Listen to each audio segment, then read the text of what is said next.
Studieux et concentrés, ils écoutent avec attention les explications de Sébastien Huette, leur formateur. Il y a une pesée qui a été faite en amont, voilà, on a rajouté de l'eau, on a fermé, on a fait notre colle de cygne.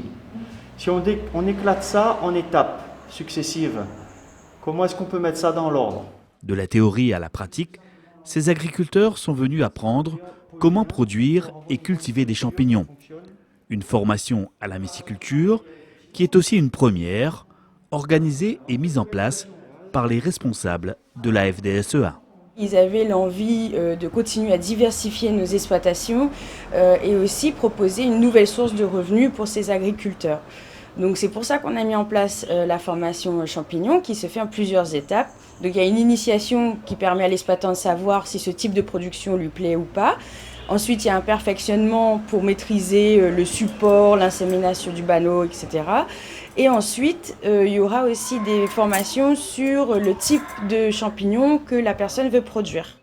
Une production de champignons qui, pour les responsables du syndicat agricole, pourrait représenter une bonne solution de diversification pour les exploitants. Donc nous, notre objectif, c'est vraiment d'accompagner l'exploitant de A à Z, donc déjà la formation et ensuite le financement de projet jusqu'au développement sur son exploitation. Donc on pense que ça prendra vite de l'essor parce que tout Réunionnais, je pense, sera content de trouver du champignon frais sur ces marchés forains. Et en plus, on travaille aussi sur le type d'écoulement qui seront possibles à travers que ce soit coopérative, de la transformation, etc. Donc aucune piste n'est écartée, mais aujourd'hui, on a besoin d'avoir plusieurs personnes installées pour pouvoir réellement finaliser cet aspect écoulement. Mais pour l'heure, les stagiaires néophytes doivent apprendre à mieux connaître les champignons, ces êtres vivants très particuliers. Il y a quand même un débridage à faire sur la vision générale de ce que c'est qu'un champignon. C'est pas une plante, c'est pas un animal, hein.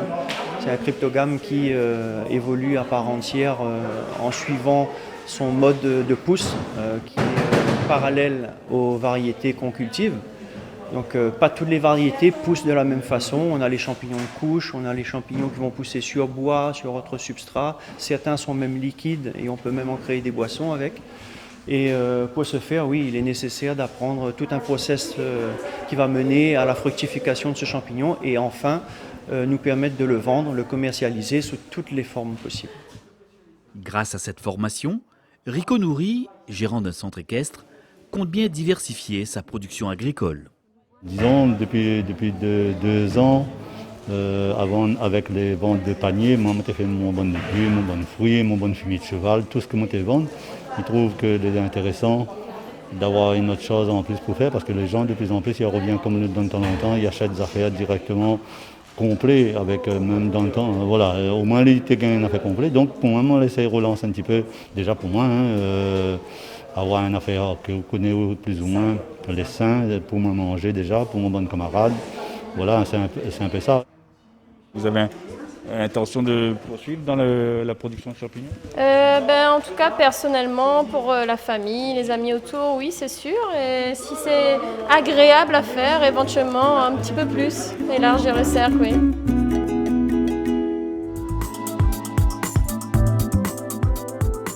Apprendre à maîtriser les différentes étapes de la production de champignons, c'est l'un des objectifs de cette formation organisée récemment par la FDSEA. Ce jour-là, les agriculteurs sont en pleine action pour préparer le substrat de culture. Donc là, ils sont en train de faire leur recette de substrat, donc, qui est rajouté à la base de la fibre de coco, une base d'amidon. Par chez nous, là, on a du maïs cassé, on a du maïs en grains, on peut avoir le son de maïs, on peut avoir plusieurs graminées, comme le blé, le seigle et autres, qui peuvent être complétés dans le mélange. Donc, finalement, ça va être le substrat sur lequel le mycélium va se développer et va se nourrir du maïs cassé, là, hein. Aussi, voilà, c'est la bonne transition entre son support d'origine, donc dans la phase de blanc, on appelle ça la phase de blanc, c'est où il y a une forte proportion de mycélium. Le sac, il est blanc, c'est d'où vient son nom. On va le malaxer pour affiner la granulométrie et on va rajouter à ce mélange-là, après une pasteurisation, qui sera nécessaire afin d'enlever tous les parasites présents dans le mélange. Les différentes phases de préparation exigent en effet une hygiène parfaite ainsi qu'une bonne technicité des gestes. Heureusement que le formateur nous aiguille bien, nous accompagne et nous donne les bonnes méthodes à suivre. Je pense que c'est une ouverture sur de nouvelles pratiques, c'est une ouverture aussi sur une diversification possible pour des surfaces pas très grandes. Voilà. On essaye, c'est comme toute chose, la pratique est plus difficile que la théorie, c'est comme ça qu'on va acquérir les compétences. Après avoir bien mélangé le substrat, les futurs myciculteurs passent alors à l'étape suivante. Ils ont respecté la proportion de la recette concernant la proportion d'amidon dans ce mélange. La dose d'eau qui a été rajoutée est juste suffisante pour l'étape suivante que le ballot va subir. Et effectivement, on appelle ça le col de cygne. C'est une méthode qui évite que l'eau pénètre dans le sac lors de la pasteurisation. La phase de préparation de la souche pure de champignons est tout aussi importante et délicate. Donc des milieux sont préparés. Et là, les équipes essayent de travailler en file indienne pour garantir le minimum de contamination. Donc on y met le mélange. On bouche la bouteille, on prépare pour supporter la pasteurisation et suite à cette pasteurisation-là, on va inoculer enfin la souche dans la bouteille. Et donc cette souche de champignons qui aura été inoculée va pouvoir se développer sur ce milieu qui était adapté.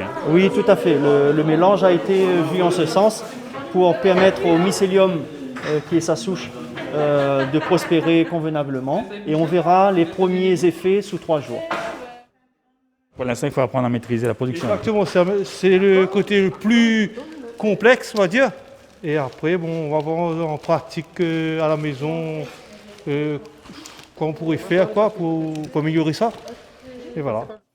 Mais pour l'instant, ce sera surtout pour essayer, avoir des champignons, et puis pour en profiter, et puis après peut-être avoir une production. Mais, pour l'instant, il ne faut pas brûler les étapes, commencer. Il faut maîtriser tout avant de se lancer, c'est sûr.